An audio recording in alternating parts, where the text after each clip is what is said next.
Ky është momenti kur shpërthen tritoli në banesën e Tonin Qafës në zonën e Bregut të Lumit në kryeqytet.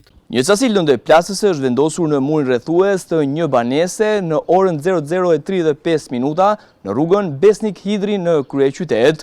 Nga shpërtimi ka vetëm dëme materiale. Siç mund të shihet nga pamjet, muri rrethues i banesës së bashku me dyert janë plasaritur nga fuqia shpërthyese. Kryesisht dëmtime kanë marrë dyert dhe xhamat e banesës, si dhe është dëmtuar një tjetër banesë ngjitur. Sipas policisë, një nga pistat kryesore të hetimit është aktiviteti që djali dhe nipi Tonin Qafës kryen jashtë vendit, në Gjermani dhe Spanjë, dhe që sipas burimeve dyshohet se janë të përfshirë në trafikun e drogës. Referuar burimeve të policisë, dyshohet që tritoli të jetë vendosur nga 2 persona, të cilët janë filmuar nga një kamera sigurie. Mësohet se ata mbanin kapuça në kokë, çka vështirëson identifikimin e tyre.